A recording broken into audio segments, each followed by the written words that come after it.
네, 주님 안에서 평안들 하셨습니까? 네, 이렇게 만나 뵙게 돼서 반갑습니다. 잠깐 기도드리겠습니다.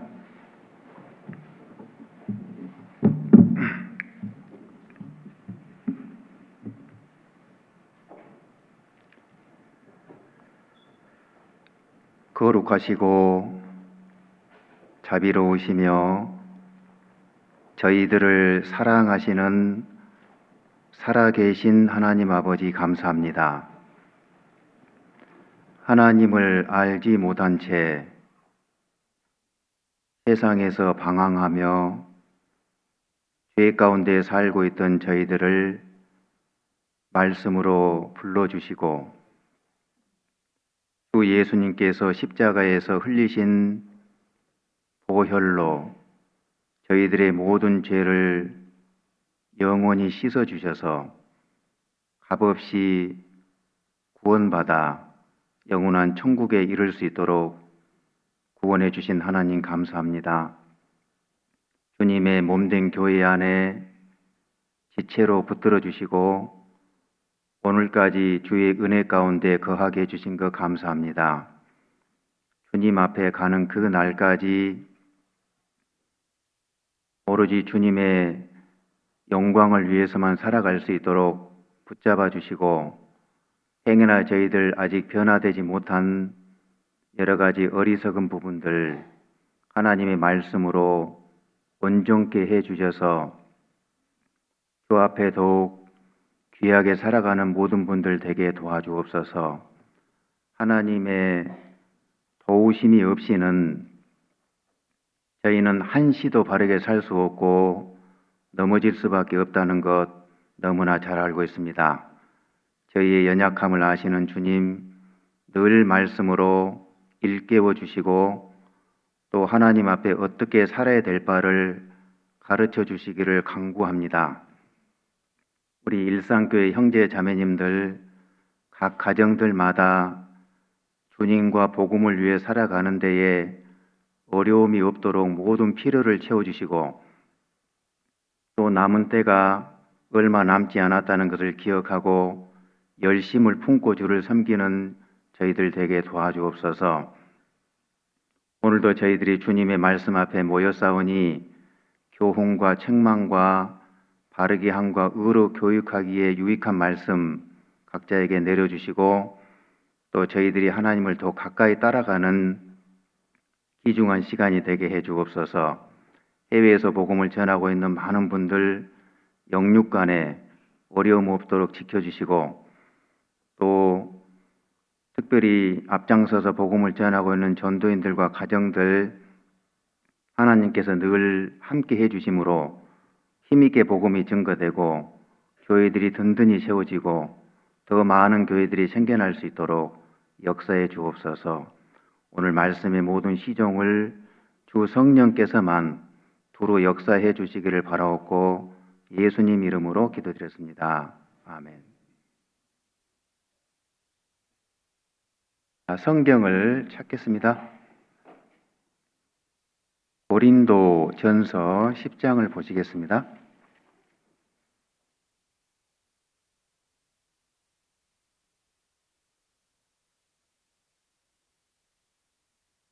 고린도 전서 10장 1절부터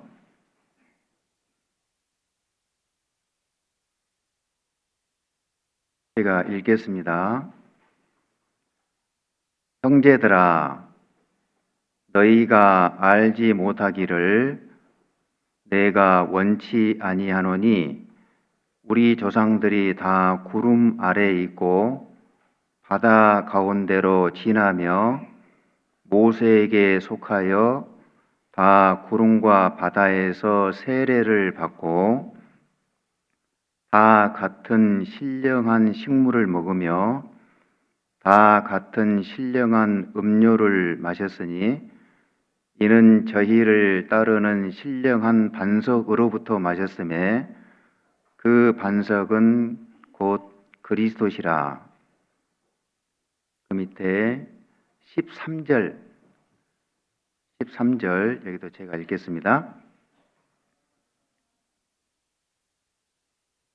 너희에게 당한 것이 없나니 오직 하나님은 미쁘사 너희가 감당치 못할 시험 당함을 허락지 아니하시고 시험 당할 즈음에 또한 피할 길을 내사 너희로 능히 감당하게 하시느니라. 저희가 읽는다고 했는데 같이 읽어버리네. 오늘 제목을요, 거기 13절에 보시면은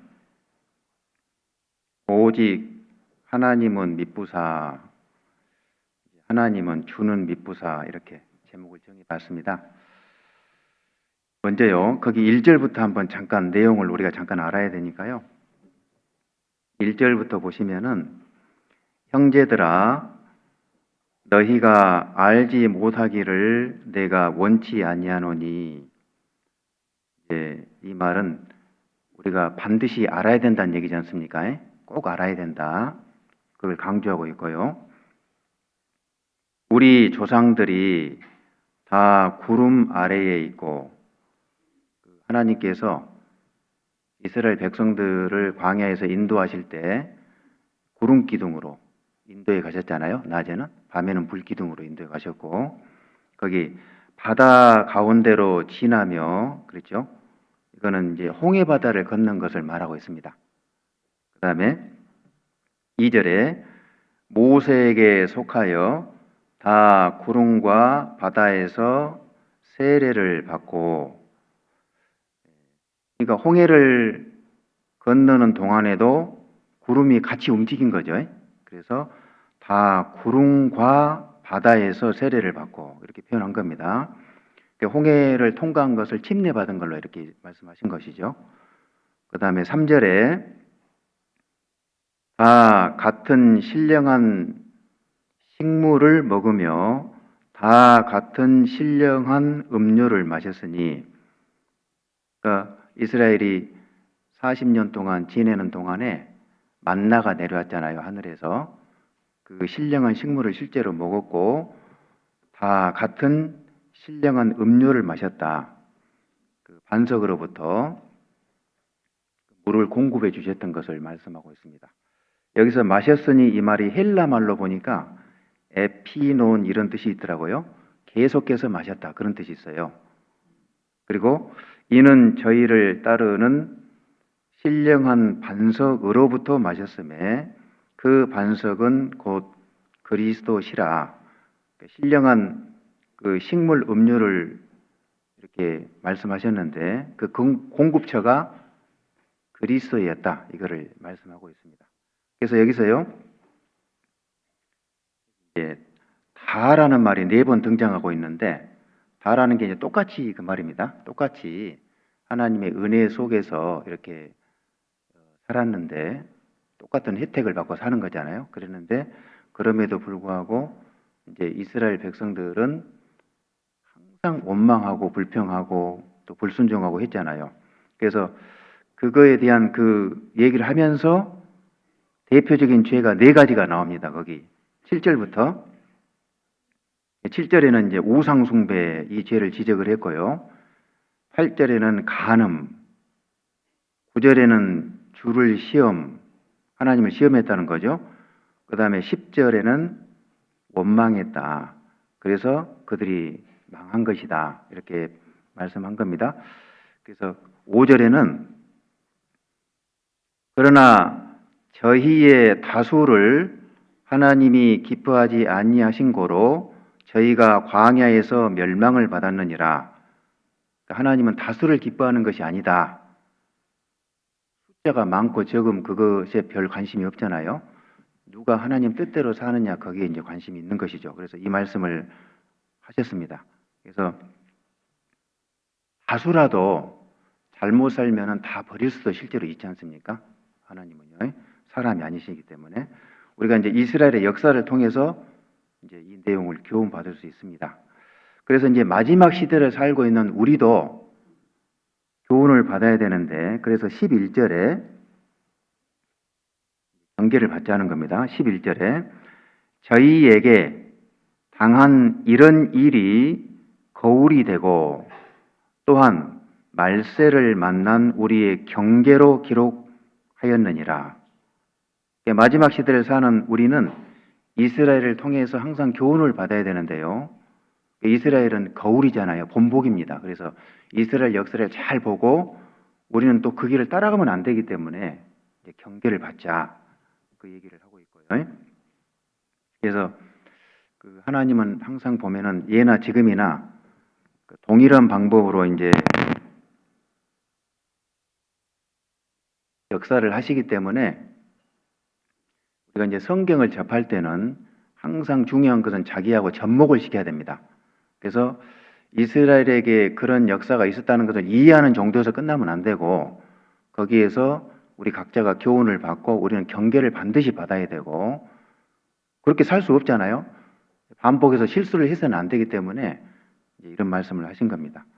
근데 이스라엘이 출애굽을 한 이후에 가나안에 들어갈 때까지 하나님께서 이스라엘을 끝까지 보호해 주셨거든요. 그거를 보여준 게 뭐냐면은 구름기둥하고 불기둥입니다. 가나안 땅에 들어갈 때까지 끝까지 인도해 주셨죠. 우리 여기 표시를 좀 해 놓으시고요. 표시를 꼭 해 놓으세요. 출애굽기 13장을 한번 보겠습니다. 출애굽기 13장. 출애굽기 13장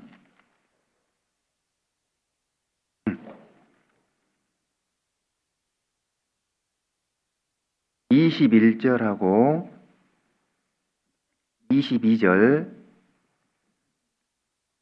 제가 읽겠습니다. 여호와께서 그들 앞에 행하사 낮에는 구름 기둥으로 그들의 길을 인도하시고 밤에는 불기둥으로 그들에게 비치사 주야로 진행하게 하시니 낮에는 구름 기둥 밤에는 불기둥이 백성 앞에서 떠나지 아니하니라. 그 사막 광야는 낮에는 굉장히 뜨거워요. 그러니까 구름 기둥으로 하나님께서 쭉 이렇게 지켜주신 것이고요. 밤에는 이제 너무 춥잖아요. 그래서 밤에는 또 따뜻하게 불기둥으로 이렇게 보호를 해주신 거죠. 그래서 이스라엘이 살아남기 위해서는 불기둥, 구름기둥 아래에 분명히 있어야 됩니다. 그러잖아요. 거기서 벗어나는 순간 문제가 생길 수밖에 없겠죠. 근데 그 구름기둥이 항상 떠오른 그 위치를 보면은 항상 성막 중심으로 떠 있었거든요. 그래서 구름 기둥이 앞으로 진행을 하면은 그 구름을 보고 이스라엘 백성들은 따라가야 됩니다. 구름 기둥이 멈추면은 거기에 또 자리를 펴야 돼요. 그러니까 그들은 항상 구름 기둥을 바라볼 수밖에 없었겠죠. 이게 이제 불기둥, 구름 기둥이 의미하는 것이 우리가 잘 아는 것처럼 그 하나님의 임재, 보호 그런 뜻이 있기 때문에 지금으로 말하면 성령의 인도하심이 있는 겁니다. 그래서 성령의 인도하심을 받으려면은 실제로 자기가 교회 안에 머물러 있어야 되고요.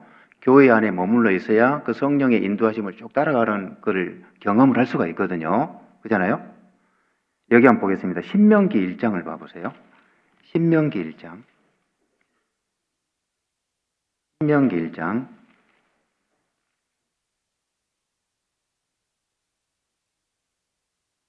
33절.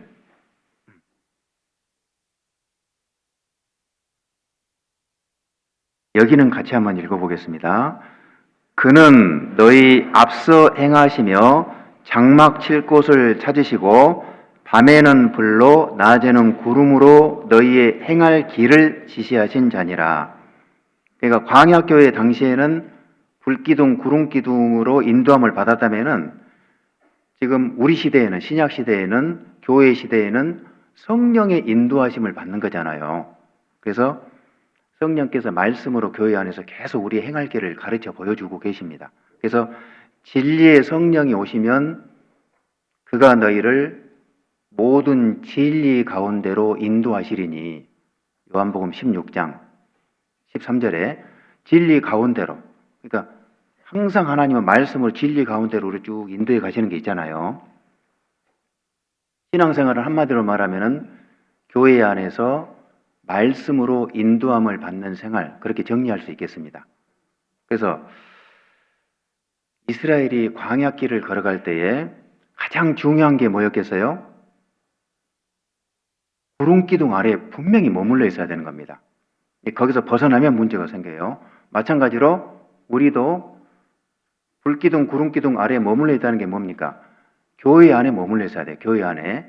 교회 안에 머물러 있으면서 하나님의 보호를 받고 살아가는 것이 신앙생활이다. 그래서요, 아까 우리 표시했는데 다시 넘어가 봅니다. 고린도전서 10장, 고린도전서 10장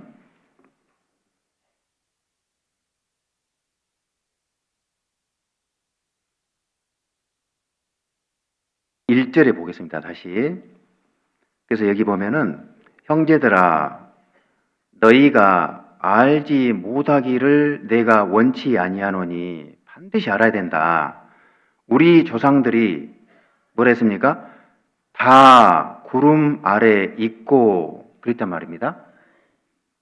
다 구름 아래 있고 다시 말하면은 하나님의 보호 아래 있었다 그 말이에요. 그러니까 불기둥, 구름기둥이 이스라엘을 보호해 줬던 것처럼 우리도 이제 교회 안에 있을 때만이 하나님의 보호를 받을 수 있다. 이걸 분명히 알 수 있고요.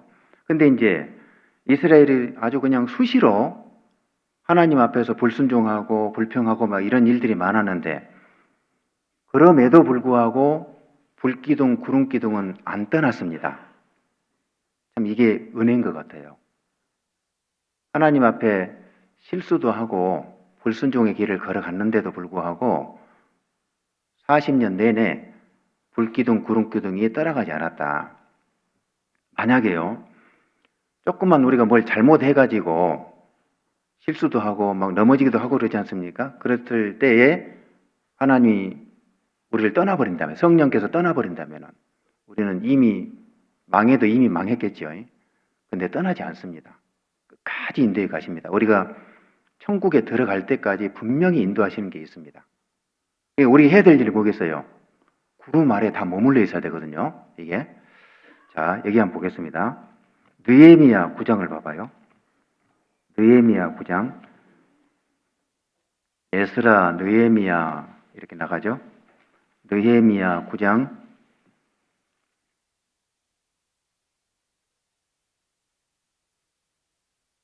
19절입니다. 19절. 여기도 같이 한번 읽겠습니다. 주께서는 연하여 긍휼을 베푸사 저희를 광야에 버리지 아니하시고 낮에는 구름 기둥으로 길을 인도하시며 밤에는 불 기둥으로 그 행할 길을 비치사 떠나게 아니하셨사오며. 참 이게 여러 번 한번 읽어봐 보세요. 정말 이게 은혜입니다. 여기 보면 주께서는 연하여 계속해서 긍휼을 베푸셨다는 얘기입니다. 저희를 광야에 버리지 아니하시고 불순종했다고 원망했다고 해서 다 버리는 일은 없었다는 거죠. 낮에는 구름 기둥으로 밤에는 불 기둥으로 행할 길을 비춰주셨고 떠나게 아니하셨사오며. 우리 같으면은 뭐냐 네 맘대로 한번 살아봐라 하면서 떠날 수도 있는데 하나님이 끝까지 떠나지 않고 우리를 인도해 주셨다는 겁니다. 똑같아요. 이스라엘 백성을 하나님께서 가나안 땅에 들어갈 때까지 불기둥, 구름기둥으로 인도해 주셨던 것처럼 이제 우리도 천국에 들어갈 때까지 물론 우리가 실수도 하고 넘어질 수도 있겠지만 끝까지 인도해 주시는 것은 확실합니다. 그러니까 이제 참 이런 말씀을 보면은 은혜인 것 같아요. 우리는 어디에 머물러 있어야 돼요? 구름기둥 안에 있어야 돼요. 아래에 있어야 됩니다. 그래서 아까 다시 넘어가 보면은 고린도전서 10장 1절에 다 구름 아래에 있고 이거는 하나님의 그 보호 안에 있고 하나님의 그 다스림 속에 있고 이제 그런 의미가 되겠잖아요. 교회 안에 머물러 있지 않으면은 저도 주변에서 많이 봤습니다. 넘어질 수가 있어요. 아무리 신앙이 좋다 해도 교회 안에 벗어나는 순간 아무튼 문제가 생깁니다. 그래서 12절 봐보세요. 그런즉 선줄로 생각하는 자는 뭐라 했어요? 넘어질까 조심하라. 우리는 지금 광야 생활 중에 있기 때문에 하나님의 도우심이 없이는 불가능하거든요. 그러니까 자칫 잘못하면은요, 우리가 어떤 생각을 해버리냐면은 내 힘으로 신앙생활을 할 수 있다. 내 힘으로 광야길을 걸어갈 수 있다. 그거는 안 됩니다. 그런 생각은 버리셔야 돼요. 왜 그러냐면 우리 능력이란 건 한계가 있고요. 굉장히 아주 그냥 좁습니다. 우리 능력은 제한적이에요. 연약합니다. 우리가 뭐 강한 것 같지만은 강하지가 않아요. 그래서 구름 안에 머물러 있지 않으면 우리는 언제든지 넘어질 수가 있다. 선줄로 생각했는데 넘어진다는 겁니다.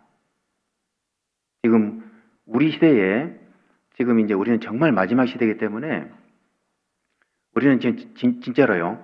교제 지금 여기 앉아 계신 분들 교제 떠나면 큰일 나요. 이제 떠나서는 안 됩니다. 절대로. 난 죽어도 교회에서 죽겠다 이런 마음으로 신앙생활을 해야 되겠다. 그런 생각이 들어요.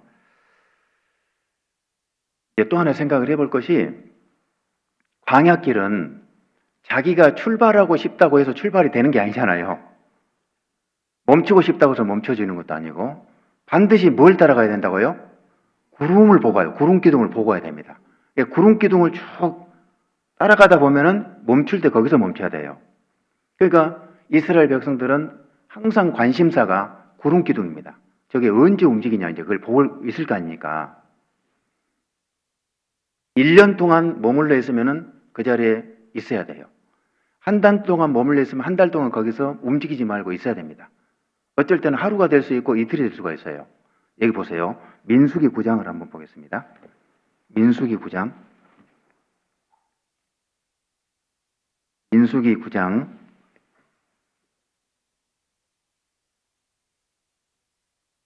17절입니다. 17절.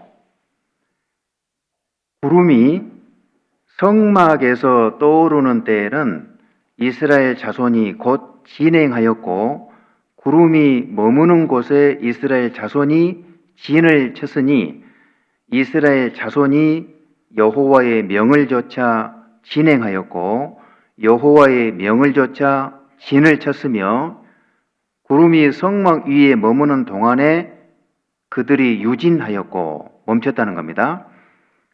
구름이 장막 위에 머무는 날이 오랠 때에는 이스라엘 자손이 여호와의 명을 지켜 진행치 아니하였으며 혹시 구름이 장막 위에 머무는 날이 적을 때에도 그들이 다만 여호와의 명을 조차 유진하고 여호와의 명을 조차 진행하였으며 혹시 구름이 저녁부터 아침까지 있다가 아침에 그 구름이 떠오를 때에는 그들이 진행하였고 구름이 밤낮 있다가 떠오르면 곧 진행하였으며 이틀이든지 한 달이든지 1년이든지 구름이 성막 위에 머물러 있을 동안에는 이스라엘 자손이 유진하고 진행치 아니하다가 떠오르면 진행하였으니 여기 보면은 여기 보니까 여호와의 명을 조차 또 명을 조차 명을 지켜 명을 조차 이게 8번 나오거든요. 그러니까 구름이 성막에서 또 올라야만이 이제 출발한 거죠. 하루가 되었든지 이틀이 되었든지 한 달이 되었든지 1년이 되었든지 구름이 움직일 때 같이 움직이는 거죠. 이걸 딱 봤을 때 우리가 뭘 알 수 있냐면은 모든 것은 하나님의 주권하에 있는 겁니다. 물론 불순종할 때는 거기 머무는 시간이 좀 있기도 했지만은 어쨌든 여기서 우리가 알 수 있는 것은 모든 일은 하나님의 주권하에 있는 것이다. 그러니까 이스라엘이 임의대로 출발 결정이 정해진 것이 아니고요. 여기 여호와의 명을 조차 여호와의 명을 조차 개인도 마찬가지고 교회도 마찬가지고 가고 싶을 때 가고 멈추고 싶을 때 멈추고 그게 아니고요. 반드시 하나님의 명이 있을 때 가는 것이고 명이 있을 때 멈추는 겁니다. 그러니까 우리는 어디를 쳐다봐야 돼요? 구름 기둥을 항상 쳐다봐야 되잖아요. 그래서 개인도 마찬가지고 교회도 마찬가지고 하나님이 어떻게 성령께서 인도하시는지를 교회에서 잘 봐야 됩니다.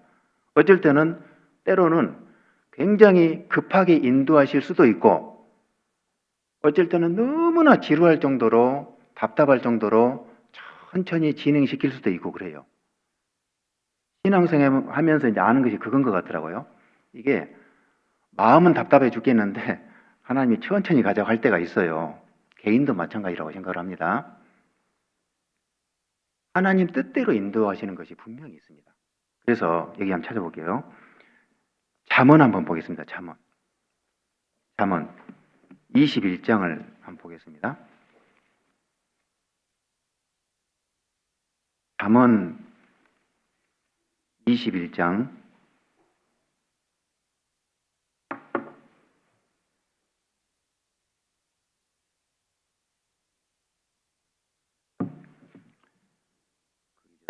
19장이네요. 19장.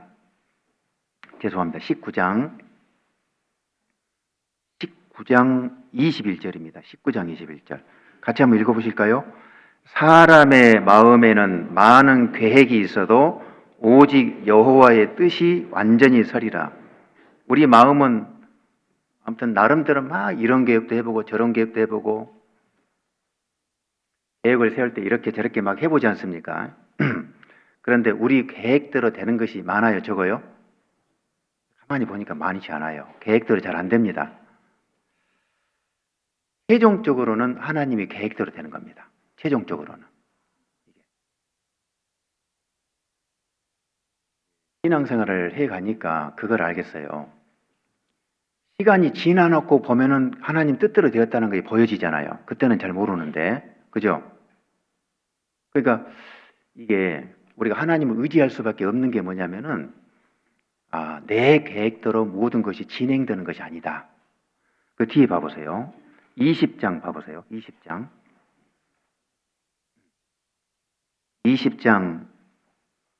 24절 여기도 같이 읽어보실래요?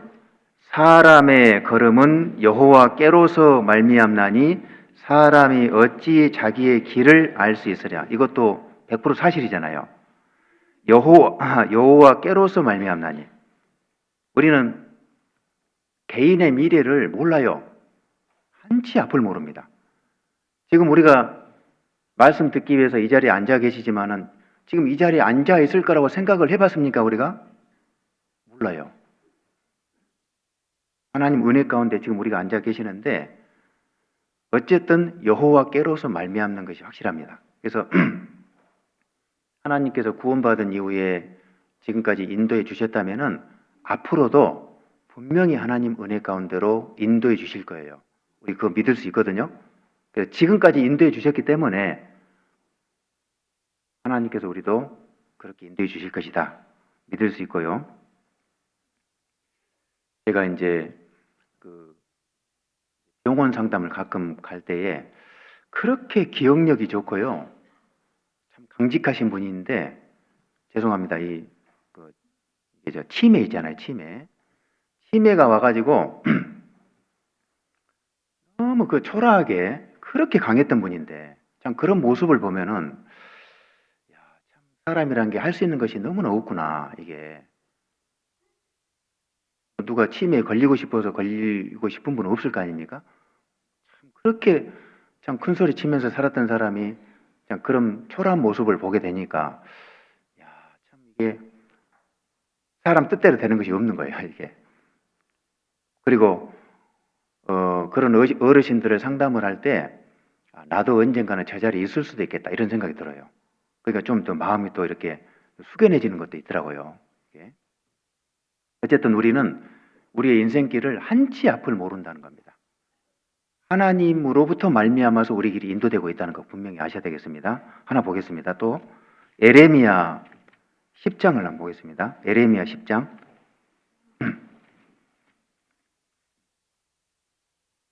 에레미야 10장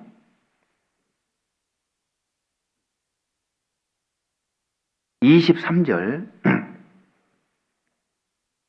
여호와여 내가 알거니와 인생의 길이 자기에게 있지 아니하니 걸음을 지도함이 걷는 자에게 있지 아니하니이다. 여호와여 내가 알거니와 그랬으니까요. 여호와여 경험 속에서 제가 확실히 알겠습니다. 인생의 길이 자기에게 있지 아니하니 그럴 수 있잖아요. 내 인생길을 내 스스로 한번 이런 계획도 세워가지고 이런 계획도 세워가지고 인도에 가보겠다. 내 스스로 인생길을 한번 개척을 해가지고 이렇게 한번 해보겠다. 근데요, 하나님이 아니라고 하면 안 되는 거거든요, 이게. 그러니까 하나님의 통제하에 있는 것이 확실한 겁니다. 이게 곁길로 가면은 분명히 하나님께서 막으시는 것이 있고요. 너무나 사람이 악하게 살게 되면은 제명대로 못 사는 경우도 생겨요. 이게 하나님의 통제하에 분명히 있는 겁니다. 하나님이 일방적으로 뭐 인생길을 너는 이 길로 가고 너는 이 길로 가고 이렇게 정한 것은 아닌데 통제하는 것은 분명히 있어요. 통제하는 것. 그래서 우리가 아까 그 고린도전서 구름 기둥이 움직였을 때 이스라엘도 움직였다는 걸 통해서 보았을 때 모든 주권은 하나님께 속해 있는 것이 확실하고 우리는 그 성령의 인도하심을 따라서 교회 안에서요 쭉 그걸 보면서 따라가야 된다는 겁니다. 우리가 해야 될 건 뭐냐면은 교회 안에 정말 딱 붙어가지고 머물러 있어야 됩니다. 그래야 그게 보인단 말이에요. 성령께서 어떻게 인도하시는지를. 자기가 자기 길을 개척하는 것이 아닌 겁니다. 그래서 이런 부분을 좀 생각해 볼 수 있고, 그 다음에 또 하나가 뭐냐면은 만나가 내릴 때에는 그 만나는 항상 그 진 중에만 내렸거든요. 멀리 있었던 게 아니에요. 진 안에 만나가 내렸어요. 만나가 뭡니까? 하늘 양식, 말씀이잖아요. 그 신령한 말씀이 어디에 내려요? 모든 공급처가 교회입니다. 교회에 머물러 있지 않으면 만나를 먹을 수가 없지 않습니까? 만나를 못 먹는데 무슨 힘을 쓰겠습니까? 그래서 교회 안에 머물러 있어야 된다는 명백한 그 사실 중에 하나가 만나를 먹어야 되니까 또. 그래서 거기 이제 교회 안에 머물러 있다 보면은 교회 안에서 나를 통해서 생명이 탄생하는 또 경험하게 되고 생명이 탄생한 그 사람이 또 다시 자라가는 것도 보게 되고 그렇잖아요. 그 모든 경험들을 교회에서 하게 되는 겁니다. 물고기는 물을 떠나면 어떻게 돼요? 죽잖아요. 또 그와 같은 겁니다. 그래서 우리는 물고기가 되었기 때문에 물고기이기 때문에 살아있는 물고기이기 때문에 물 안에만 있어야 돼요. 교회 안에 분명히 머물러야 됩니다. 그래서 요한복음 15장 3절에 너희는 내가 일러준 말로 이미 깨끗하였으니 내 안에 거하라. 명령이잖아요. 명령. 내 안에 거하라. 우리가 뭐 결혼식 같은 경우는 가도 되고 안 가도 되고 하지만은 군대에서 영장이 나오면 가야 되잖아요. 그건 명령이잖아요. 마찬가지로 하나님도 너희들이 정말 영원히 깨끗함을 받았다면 죄 씻음을 받았다면은 내 안에 거해라. 명령입니다. 구원받은 사람은 교회 안에 딱 머물러 있어야 될 책임이 있는 거예요. 거기서부터 시작입니다. 거기서부터 구름 아래 다 있어야 돼요. 그래서 정리를 해보면은 이스라엘이 다 구름 안에 있음으로 해서 하나님의 보호하심을 입었던 것처럼 신약 시대를 사는 우리도 교회 안에 머물러 있어야만이 바짝 붙어 있어야만이 성령의 인도하심을 따라서 살 수가 있다.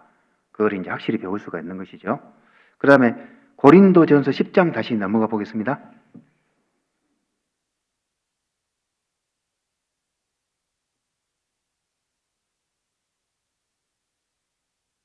13절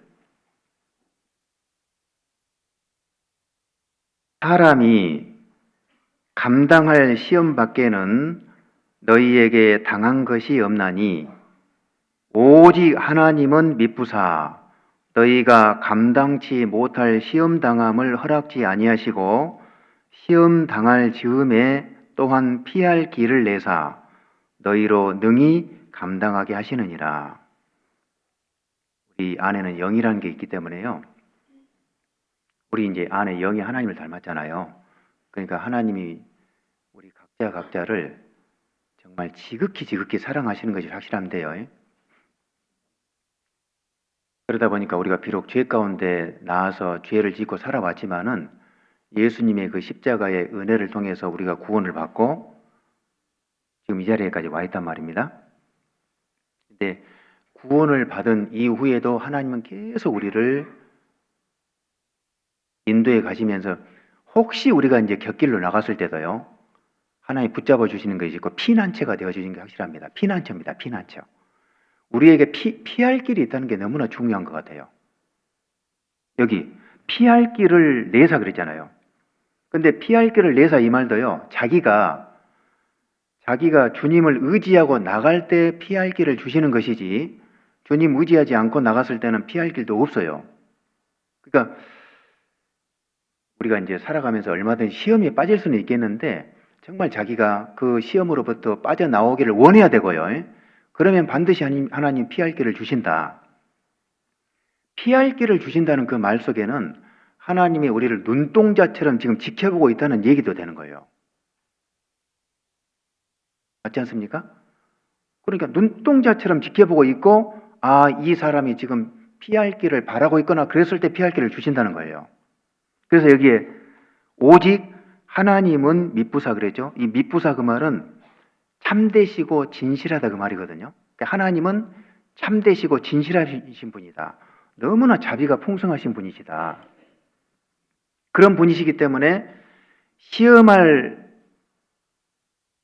우리가 시험을 감당할 것만 주시는 것이지, 예를 들면은 뭐 5살짜리 꼬마 아이에게 무슨 80kg짜리 쌀가마를 지고 가라 이런 얘기를 안 한다는 거예요. 그러잖아요. 그래서 하나님도 우리의 체질을 다 알고 계시기 때문에 시험을 주시더라도 감당할 이상 것은 안 주신다는 거예요. 얼마나 감사합니까? 그래서 그러면서 이제 뭐라 했냐면은 14절에 그런즉 내 사랑하는 자들아 우상 숭배하는 일을 피하라. 고린도 교회에서는요, 고린도 교회 이론이라고 하는 사람들 중에서는 우상에 대한 습관을 버리지 못하고 우상 제사에 참여하는 사람도 실제로 있었고 우상 음식을 먹었던 사람도 있었거든요. 분명히 양심은 허락하지 않았을 것 같아요. 구원을 받았다면. 그런데 그런 사람이 있었다는 겁니다. 피할 길을 주셨을 거예요. 그런데 여기 우상 숭배하는 일을 피하라 그랬죠. 그래서 분명히 양심은 허락하지 않았을 텐데 그걸 피하지 못한 사람들이 있었다는 겁니다. 구원을 받으면 실제로 모든 부분에서 자유를 얻는 건 맞아요. 그렇지만은 경계선이 없이 그 자유를 사용한다는 것은 위험한 겁니다. 그렇잖아요? 경계선이 분명히 있어야 됩니다. 우리가 다 자유함을 얻었어요, 이제. 그런데 그 자유를, 정말 우리가 그 자유를 누리기 위해서는 경계선을 벗어나면 안 된다. 그 얘기를 하면서 우상 숭배하지 마라. 그 얘기 한 겁니다. 그래서 오직 하나님은 미쁘사, 요걸 한번 생각해 보려고 하는데, 미쁘사 그 말은 참되시고 진실하다 그 말인데요. 이제 성경의 몇 구절 제가 보면은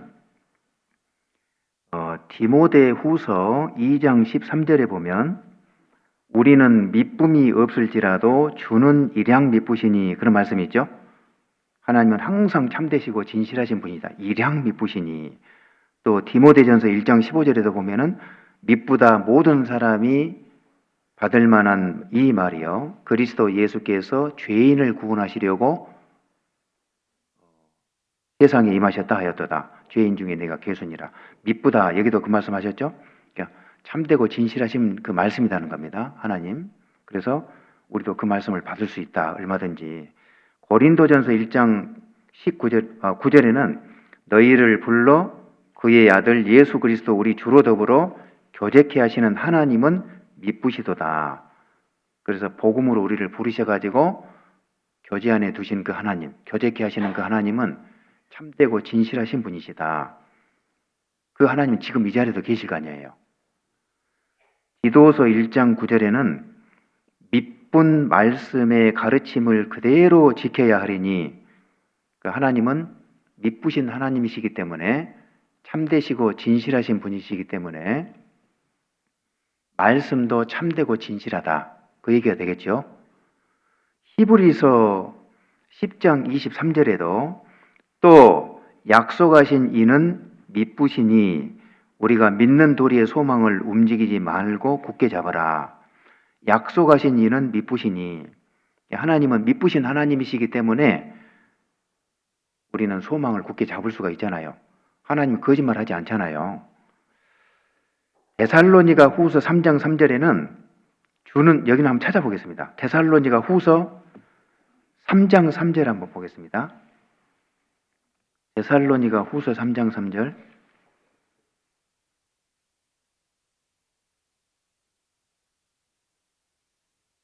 데살로니가 후서 3장 3절. 주는 미쁘사 너희를 굳게 하시고 악한 자에게서 지키시리라. 우리가 신앙생활을 하면서 많은 대적자들이 있을 수가 있는데 그 대적자들도 있고 많은 어려움을 겪을 수도 있겠지만은 하나님은 우리를 끝까지 지켜주신다. 미쁘사. 그러니까 우리가 해야 될 일은 뭐냐면은 바른 마음을 품고 정말 바른 자세로 하나님을 섬기려고 애를 써야 되는 겁니다. 그 다음 베드로전서 한번 보세요. 베드로전서 뒤쪽에 4장도 한번 보겠습니다. 오늘 성경 많이 찾죠? 안 졸릴 거예요 아마. 베드로전서 4장 19절 볼게요. 4장 19절.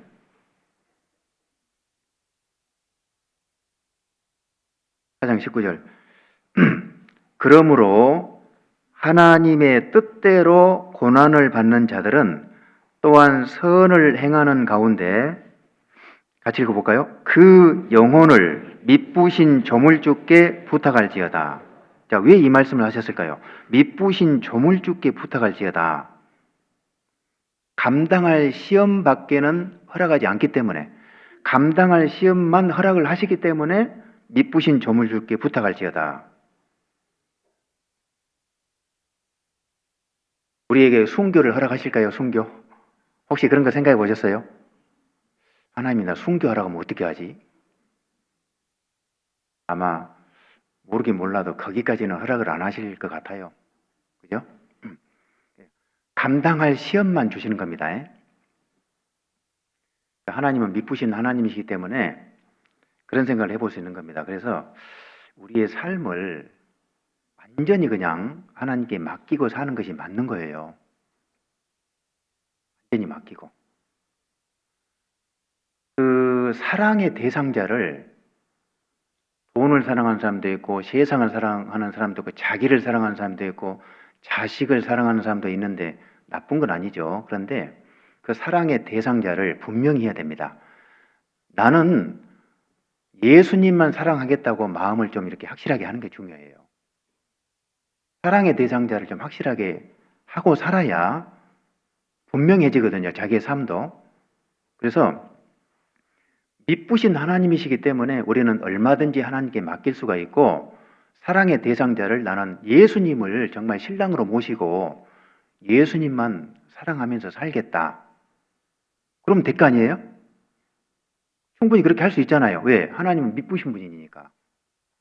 참되시고 진실한 분이니까 얼마든지 우리가 그럴 수 있는 겁니다. 하나님은 악이 없어요. 불의가 없어요. 그래서 욥기 34장에 보면은 그런 말씀이 있죠. 하나님은 단정코 악을 행치 아니하시며 단정코 불의를 행치 아니하신다. 왜 단정코라는 말을 2번씩이나 썼을까요? 이건 하나님의 이름을 건다는 거예요. 나는 내 이름을 걸고 말하는데 단정코 너희들에게 악을 행하거나 불의를 행하는 분이 아니다. 이 말씀이 사실이면 우리는 얼마든지 하나님께 맡기면서 살 수 있지 않습니까? 그렇잖아요? 가끔 우리가 이제 이런 생각에 사로잡힐 수도 있거든요. 하나님께 막 기도를 했어요. 기도를 했는데 기도했던 결과가 나타나면 이건 하나님 뜻이었어요. 기도했는데 결과가 기도했던 대로 결과가 안 나타나네요? 그럼 이거 하나님의 뜻이 아니에요. 그건 큰일입니다. 그렇게 생각하면 안 돼요. 왜 그러냐면 이런 경우도 있어요. 기도대로 안 되는 경우도 있습니다. 오히려 내가 원하는 방향으로 안 가는 것이 하나님 뜻일 수도 있는 거거든요. 이게. 근데 자꾸 우리가 원하는 쪽으로 뭔가 가야 된다고만 생각을 하니까 내가 기도를 했을 때 이것이 이루어져야 되는데 안 이루어지면 이건 하나님 뜻이 아니야. 그렇게 하면 안 됩니다. 우리가 신앙생활을 해보면서 경험적으로 아는 것이 뭐냐면 내가 원하는 방향으로 안 가는 것이 하나님 뜻일 수도 있어요. 이게 많아요. 그렇거든요. 그래서 이쁘신 하나님은 우리에게 고난도 허락을 하시는데 감당할 시험만 허락을 하신다. 분명히 고난은 있는 겁니다. 고난이 없다는 건 거짓말이에요. 고난이 있음으로 해서 우리가 알 수 있는 것은 하나님을 배웁니다. 이게 재산인 것 같아요. 크고 적은 어려움들이 오는데 그게 재산입니다. 그게 사실은. 죄를 멀리 하잖아요. 그 예수님 사랑도 더 알아가잖아요. 우리가 고난이 조금씩 길어지게 되면은 답답하기도 합니다. 참 숨이 찰 때도 있어요. 그렇지만은 그 고난을 잘 이겨냈을 때는 분명히 신령한 것들로 채워주신다. 육체적으로는 고난을 받았는데 힘들었는데 육신적으로는 힘들었는데 신령한 것들을 분명히 얻는 게 있단 말입니다. 그러니까 고난이 좋아요, 안 좋아요? 고난이 싫지만은 고난이 나쁜 건 아니죠. 그래서 고난 당하기 전에는 내가 그릇 행하였는데 이제는 주의 말씀을 지키나이다. 고난 당한 것이 내게 유익이라 이로 인하여 주의 율례를 배우게 되었나이다. 내가 배우게 되었다. 그랬잖아요. 그래서 신앙생활을 눈물이 많은 분도 있고요. 웃음이 있는 분도 있는데 항상 신앙의 원리는 우리가 아는 것처럼 울 때가 먼저나 울 때가요. 울 때가 있고 웃을 때가 있으며 슬퍼할 때가 있고 춤출 때가 있으며 항상 먼저 뭐가 나와요? 울음이 먼저 나오고 슬픔이 먼저 나옵니다. 그리고 나중에 웃을 때가 있고 춤출 때가 있어요. 우리 그 요셉을 봐보세요. 요셉은 17살에 애굽에 이제 끌려가서 종으로 팔려가가지고 13년 동안 죽을 고생을 했는데 그 13년 동안 고생을 했지만은 30세가 되니까 하나님께 웃음을 딱 주시는 거지 않습니까? 총리재신이 딱 됐어요. 한나가 자식이 없어가지고 그는 슬픈 여자라고 자기가 얘기했습니다. 나중에 사무엘을 딱 줬지 않습니까? 그렇죠? 뭐 욥이라든지 다윗이라든지 봐보세요. 다 우리라고 다른 게 아니거든요. 그래서 사실 저도 이제 배우는 게 뭐가 있냐? 아, 고난이 없으면은 어려움이 없으면은 배울 것이 하나도 없구나. 그렇게 돼 있는 것 같아요. 구조가요. 그래서 하나님을 배우고 예수님 사랑을 점점 더 경험해 가려면은 고난은 반드시 필수 코스입니다. 이거는. 그러니까 그거를 우리가 싫어할 리가 없어요. 마다할 리가 없다는 얘기입니다. 그래서 고난이 온다는 것은 뭔가 하나님께서 나에게 관심이 있는 것이고 나에게 뭔가 지금 신앙을 뭔가 좀 볼륨을 켜주기 위해서 그렇게 한다고 생각을 해요. 그래서 어쨌든 우리에게는 감당할 시험만 주신다는 것은 확실하다는 겁니다. 욥을 한번 생각해 보세요. 욥은 봐봐. 욥은 이런 생각이 있었을 거예요. 분명히. 욥은 재산이 엄청나게 많았잖아요. 10명의 자식들이 있잖아요. 그러면 그 재산이 다 유지되기를 바랐을 거 아닙니까? 10명의 자식들들 너무나 잘 크고 있는데 끝까지 주님 안에서 잘 크기를 바랬을 거 아니에요. 그리고 자기도 건강하게 살다가 복음을 위해 살다가 주님 앞에 가기를 바랬을 텐데 그런데 갑자기 그냥 전 재산 다 날라가 자기 몸 만시창이 됐죠. 자식들 다 죽었죠. 생각지도 않았던 일이 벌어진 거예요. 생각지도 않았던 일이. 자기에게는 그런 일이 없을 거라고만 생각을 했는데 그런 일이 벌어진 겁니다. 욥이 그랬잖아요. 그러다 보니까 이제 나중에는 이 욥기를 보면 다 아시겠지만은 처음에는 잘 견뎠다가 세 명의 친구들이 왔을 때 이제 변론이 되니까 이제 거기서부터 조금 실수가 좀 생겨요. 말이 많아지고 또 하나님을 원망하는 말도 조금씩 하게 되고 자기 생일을 저주하는 말도 하게 되고 나중에는 또 차라리 내가 죽었으면 좋겠다 이런 말도 하게 되고 막 여러 가지 이제 일들이 벌어지잖아요. 왜 그러냐면 길어졌거든요. 그게 고난이. 근데요 여기 한번 봐볼까요 우리? 욥기 36장을 한번 보겠습니다.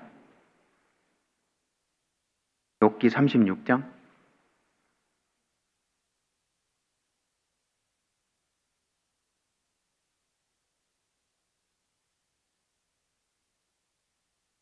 욥기 36장 아니, 뭐 나온 것 같은데. 절이 달라요. 35장입니다. 35장. 35장 16절입니다. 여기 이제 너 욥이 헛되이 입을 열어 지식 없는 말을 많이 하는구나. 이제 이 말은 그 성령의 그림자로 등장한 엘리후의 말입니다. 욥이 헛되이 입을 열어 지식 없는 말을 많이 하는구나. 그러니까 욥의 상황은 분명히 이해가 되는데요. 이해는 되는데 그렇다고 해서 불평하고 뭐 생애를 저주하고 죽었으면 좋겠다 이런 말도 하고 그건 좀 나간 거지 않습니까? 너무 나갔어요. 거기까지는.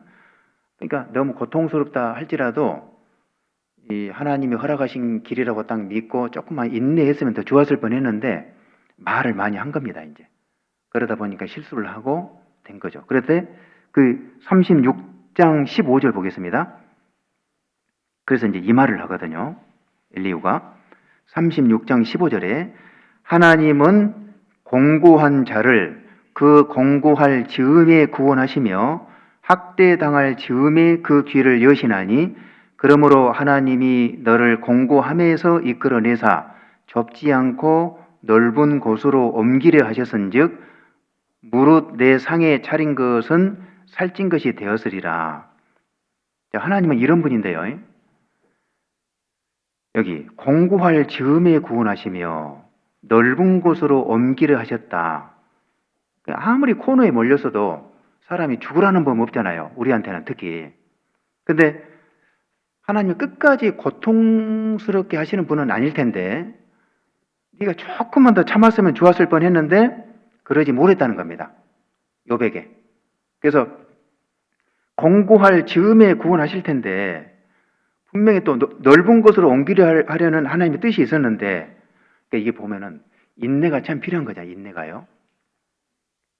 고통스러운 그런 어려움들이 올 수가 있는데 조금만 더 참았으면은 하나님 뜻을 발견하고 뭔가 하나님께 감사한 일이 생겼을 수도 있는데 이걸 못 참아버리니까요. 끝까지 못 참아버리니까 중간에서 이제 은혜를 잃어버리는 그런 경우도 있잖아요. 근데 왜 이런 일들이 생기냐면은 하나님이 정말 얼마나 크신 분인지를 생각을 안 하니까 그러는 것 같아요. 얼마나 하나님 크신 분이냐. 그 뒤에 봐보세요. 22절 봐봅시다.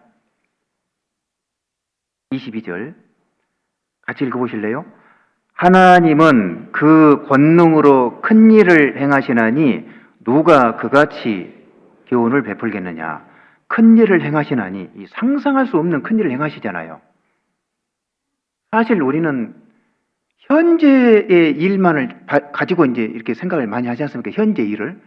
근데 하나님은 우리의 어떻게 보면 우리가 태어나가지고 죽을 때까지 인생 전체를 놓고 보시는 분이니까요. 큰 일을 행하시는 분이다. 근데 우리가 크신 하나님을 잃어버리면은 생각을 자꾸 안 하게 되면은 현재만을 가지고 고민하게 되고 인내를 못하게 되고 그러는 거죠. 그 밑에 볼까요? 26절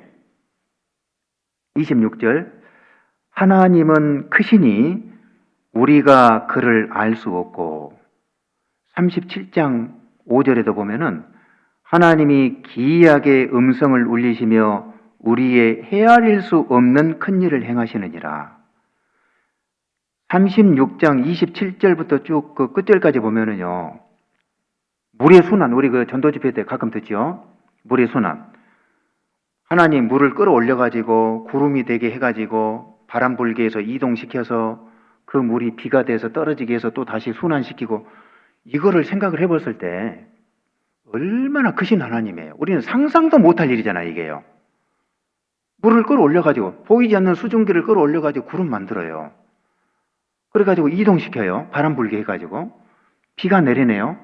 식물에게 영향을 줘요. 식물은 또 열매를 맺혀요. 이런, 우리는 생각해보지도 않았던 그 일을 하나님이 그 큰 일을 행하신다는 겁니다. 그리고, 거기 이제 번개가 나오죠, 밑에. 아니, 번개가 쳤는데 번개하고 빗물이 만났을 때 그 질소비료가 떨어진다는 걸 상상이나 해봤습니까, 우리가? 생각지도 못한 일을 하나님은 하신다는 겁니다. 그러니까 하나님은 이런 분이시기 때문에 하나님을 믿고 조금만 더 인내했으면 좋았을 뻔했는데 그 크신 하나님을 잃어버린 채로 자꾸 현재에만 매달리다 보니까 이 시험이 너무 크다고만 생각을 하니까 못 넘어갔다. 우리 38장을 한번 보겠습니다. 38장 41절에 까마귀 새끼가 하나님을 향하여 부리짖으며 먹을 것이 없어서 오락가락할 때에 그것을 위하여 먹을 것을 예비하는 자가 누구냐? 까마귀 새끼는요, 그런다네요. 어느 정도 크면은요, 엄마 까마귀가 먹이를 안 줘버린대요. 어느 정도 크면은. 그러면 이제 살려면 어떻게 해야 돼요? 먹이를 찾으러 다녀야 되잖아요, 새끼들이. 그러니까 그 얘기를 이제 하는 겁니다. 그러니까 그 새끼들이 먹이를 찾기 위해서 오락가락 할 때에, 왔다 갔다 할 때에, 그러면 그 먹잇감을 누가 준비해줘요? 하나님이 준비해 주셨잖아요. 그죠? 그러니까 그 오락가락 하면서 그 먹잇감을 찾아서 이제 먹고 사는 거죠. 그것처럼 하나님도 여기 까마귀 어미가 하나님이라고 생각을 했을 때 어느 정도 신앙이 크면은 이제 오락가락 이제 우리 스스로 찾도록 한번 해본다는 겁니다. 이렇게. 누가 준비해줘요? 근데 그거를 하나님이. 피할 길도 준비하시고 그런다는 겁니다. 이거 배울 게 많잖아요. 그래서 까마귀한테. 그러면 거기 한번 봐볼까요? 그 앞에 봐봐. 여기 38장 이것도 한번 봐볼게요. 38장 26절에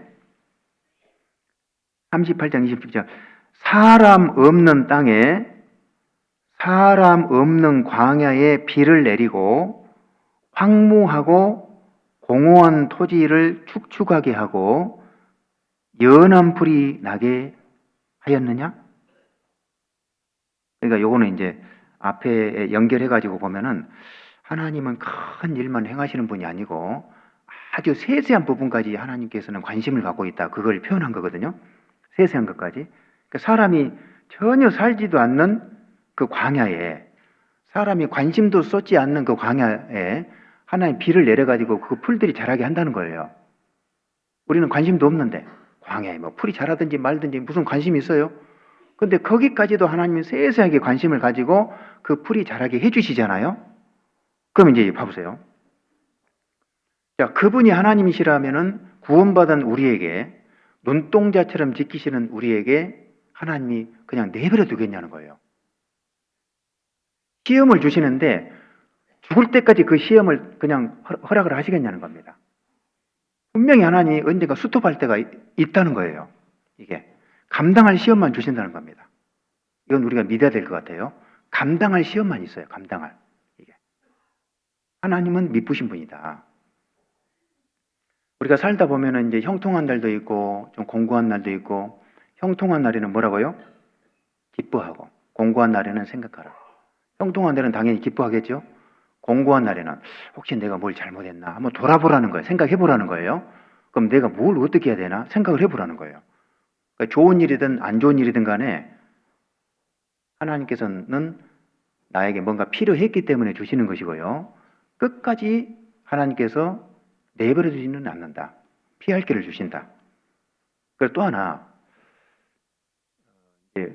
어려움들이 있을 때 어려움 중에도 하나님은 계십니다. 우리가 어려울 때 힘들 때 하나님이 떠나신 것이 아니고요. 오히려 어려울 때 하나님이 더 가까이 계실 거예요. 사실은. 우리가 못 봐서 그렇죠. 어려울수록 더 가까이 계신다니까요. 우리 그 예화 가끔 들어보시죠. 어떤 한 그리스도인이 자기가 이제 지나온 신앙의 길을 쭉 돌아봤대요. 쭉 돌아봤더니 막 산골짜기가 있고 막 산이 높고 험한 길, 거기에는 발자국이 한 사람 발자국만 있고 평탄한 길에서는 두 사람 발자국이 있는 거예요. 그래서 이 사람이 예수님께 가서 따졌대요. 아니 내가 이렇게 힘들고 답답하고 했을 때는 나 혼자 걷게 하시고 예수님 그때 어디 가셨어요? 이렇게 따졌대요. 예수님 뭐라 했어요? 그 발자국이 누구 발자국이에요? 예수님 발자국이라고. 그건 내 거다. 너 너무 힘들어가지고 내가 너 업고 같지 않냐 그렇게 얘기했잖아요. 그게 맞는 거예요. 애와지만은 어려울수록 하나님이 더 가까이 계실 수가 있습니다. 근데 못 봐서 그렇죠. 우리가 자식 키우다 보면 그러잖아요. 자식들도 조금 어려움에 처해 있으면 관심이 더 가잖아요. 더 기도가 되고. 하나님은 안 그러실까요? 근데 이제 이것도 한번 생각을 해볼게요. 이제 전도에 대해서 한번 생각을 해볼게요. 가만히 한번 생각을 해보세요. 전도가 쉽든가요, 어렵든가요? 진짜 우리 시대에는요, 점점 더 몇 번 들어서 구원 받았다고 해도 좀 더 들어봐야 될 것 같고, 막 그런 마음이 들죠. 근데요, 이 전도가 쉽게 되는 것이 아닌데, 쉽게 전도가 되어서 구원받아서 이 자리에 앉아 계신 분은 많지 않을 거예요. 전도가 쉽지 않습니다. 근데 하나님이 일부러 그렇게 하신다는 거 아세요? 어렵게, 이 구원이란 게 우리가 믿는 것은 쉽지만은 과정은 어려운 게 굉장히 어려웠잖아요. 전도가 쉬운 게 아니야. 전도할 때 지금 우리 시대에 가끔 보면은 그걸 제가 가끔 느낍니다. 어떤 사람들은요, 손을 놔버려요, 그냥. 아니, 전도 포기해버립니다, 이제. 아예. 가족들인데도 손 놔버려요. 그럼 돼요, 안 돼요? 안 되잖아요. 손 놔버려요. 그렇게 보여요. 아예 전도할 생각을 안 해버려, 아예 이제. 물론 상황은 좀 이해가 되는 부분도 있지만은 그렇다고 손을 놔버리면 안 되죠. 어려움을 허락을 하시고 그걸 통과하게 해서 구원받게 하는 경우가 훨씬 많습니다. 경험적으로도 그래요. 그렇잖아요? 어떻던가요? 그러니까 마가복음 한번 보겠습니다. 마가복음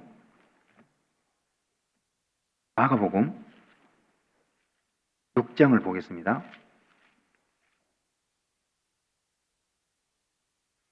마가복음 6장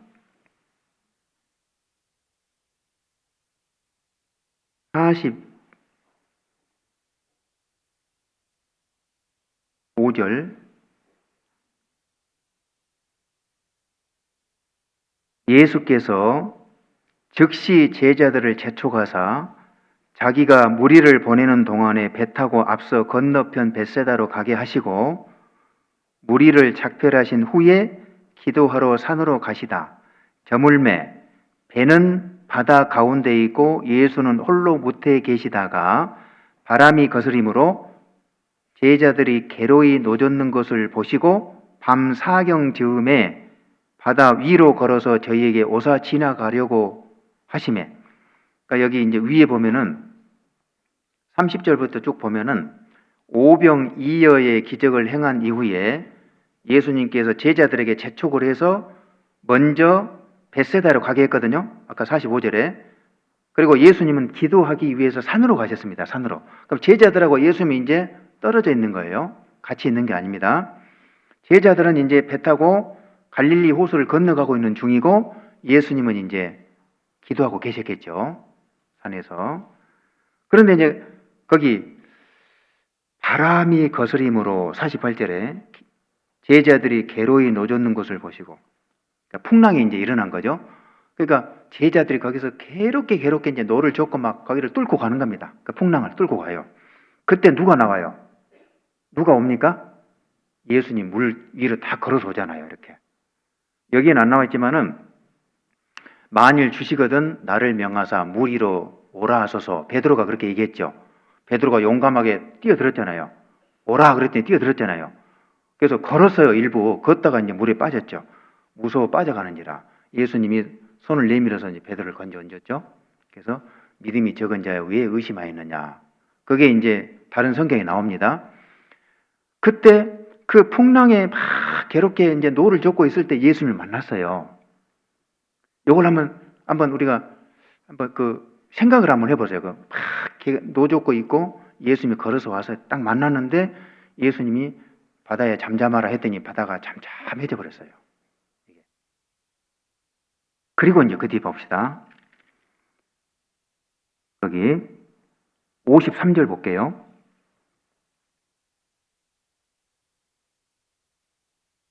건너가 게네사렛 땅에 이르러 대고 배에서 내리니 사람들이 곧 예수신 줄을 알고 그 온 지방으로 달려 돌아다니며 예수께서 어디 계시단 말을 듣는 대로 병든 자를 침상채로 메고 나오니 아무데나 예수께서 들어가시는 마을이나 도시나 촌에서 병자를 시장에 두고 예수의 옷가에라도 손을 대게 하시기를 간구하니 옷을 대는 자는 다 성함을 얻으니라. 그래서 게네사렛 땅에 도착을 한 겁니다. 그러니까 이제 이렇게 된 거죠. 괴롭게 노젓고 있을 때 예수님이 바다 위로 쭉 와서 예수님이 이제 배에 탔어요. 그리고 이제 바다에 잠잠하라 했더니 바다가 잠잠해졌어요. 그리고 그 배는 곧 게네사렛 땅에 도착을 딱 한 겁니다. 그리고 이제 거기에 가가지고 많은 병자들을 고쳤어요. 이걸 이제 우리 영적으로 한번 교훈을 받아보자는 겁니다. 영적으로. 그러면은 우리가 잘 아는 것처럼 바람은 환난, 고난 이런 것이니까요. 그 많은 막 고난들이 있었는데 어려움들이 있었는데 그거를 뚫고 나갔단 말이에요. 뚫고.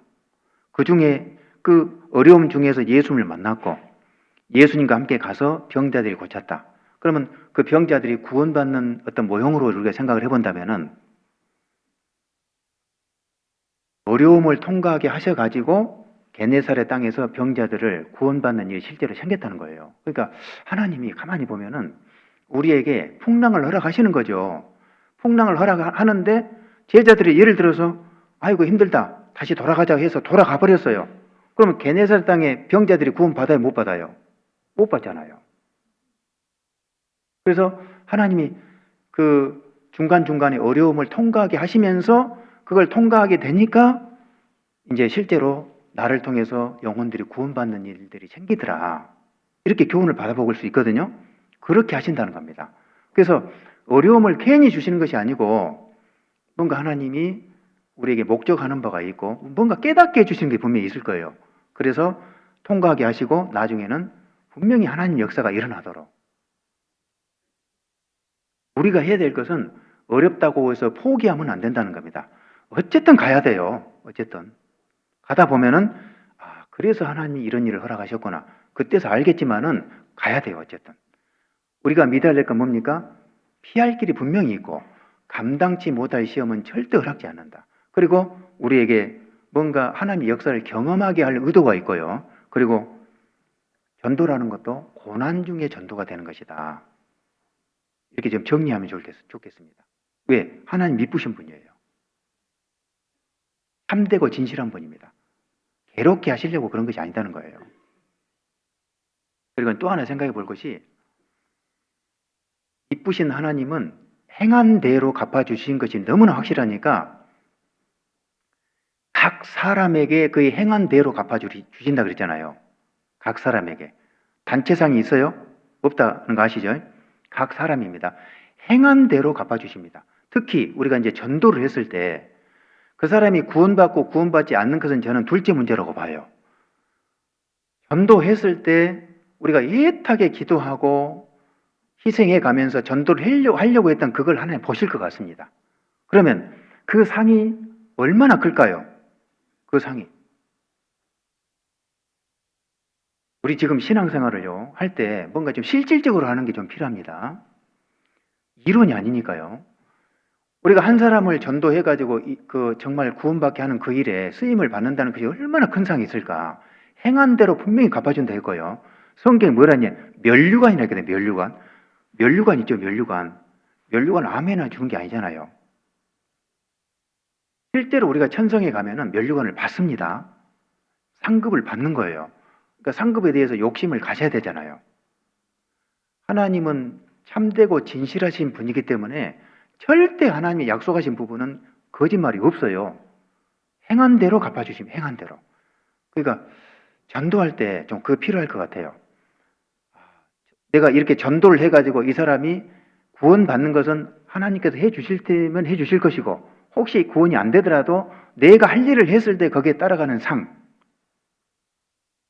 그거는 분명히 상상을 초월할 거예요. 여기 한번 찾아볼게요. 빌립보서 4장을 보세요. 빌립보서 4장.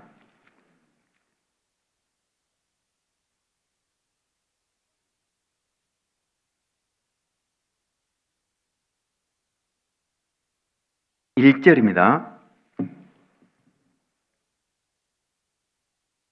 그러므로 나의 사랑하고 사모하는 형제들, 같이 읽습니다. 나의 기쁨이요 면류관인 사랑하는 자들아, 이와 같이 주 안에 서라. 바울 사도의 말씀이죠. 빌립보 교회가 사실 바울 사도의 전도로 지어졌습니다.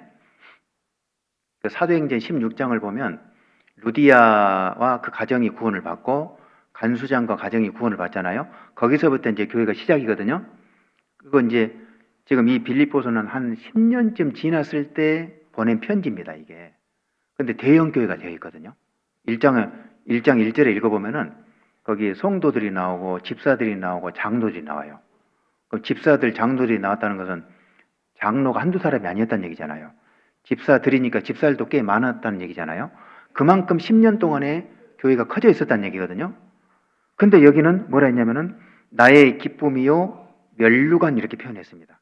너희들은 나의 면류관이다. 너희들 때문에 내가 하나님 앞에 가가지고 면류관을 받는다는 얘기도 되죠. 그잖아요. 이거 괜히 여기다 기록할 리가 없죠. 자기 면류관인 겁니다. 그래서 우리가 누군가를 전도를 했어요. 그러면은 거기에 따른 면류관은 분명히 있는 것이죠. 하나님은 절대 거짓말하지 않습니다. 그분을 믿고 있지 않습니까, 지금? 그래서 우리 다니엘서 봐봐요. 다니엘 이제 정리하겠습니다. 다니엘 12장. 다니엘 12장 3절.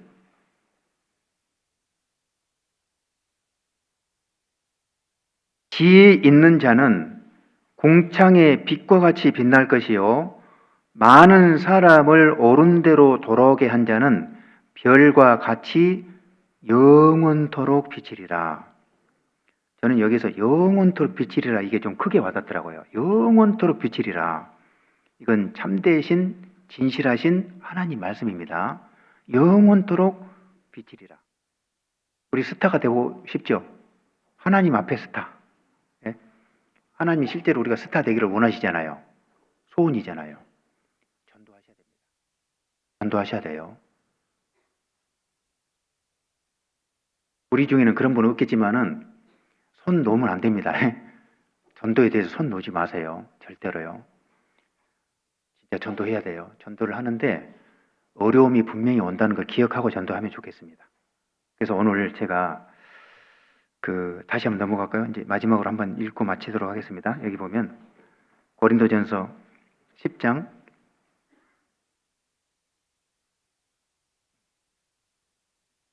1절에 형제들아 너희가 알지 못하기를 내가 원치 아니하노니 우리 조상들이 다 구름 아래에 있고 우리는 다 구름 아래에 있어야 됩니다. 교회 안에 바짝 붙어서 머물러 있어야 됩니다. 그 다음에 13절 사람이 감당할 시험 밖에는 너희에게 당한 것이 없나니 오직 하나님은 미쁘사 너희가 감당치 못할 시험 당함을 허락지 아니하시고 시험 당할 즈음에 또한 피할 길을 내사 너희로 능히 감당하게 하시느니라.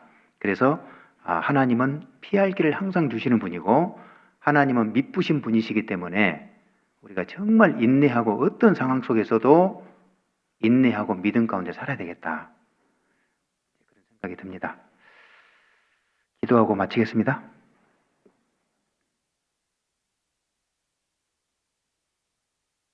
고마우신 아버지 하나님 감사합니다. 이 세상 많은 사람들 가운데에서 우리가 구원받아 하나님의 몸된 교회 안에 머물게 하시고 또 복된 소망 중에 살게 하시니 너무나 감사합니다. 연약한 저희들 늘 하나님 앞에 무릎을 꿇게 하시고 또 감당치 못할 시험을 허락지 아니하신다는 그 말씀대로 어떠한 시험 속에서도 우리가 끝까지 인내하며 살아가는 저희들이 되게 도와주옵소서. 또 우리 주변에 이뤄져 있는 영혼들 전도의 문을 열어주시고 한 사람 한 사람 다가가서 참으로 하나님을 의지하는 가운데 전도할 수 있도록 우리의 심령 또한 주장해 주옵소서. 오늘도 함께해 주신 것을 감사드리었고 예수님 이름으로 기도드렸습니다. 아멘.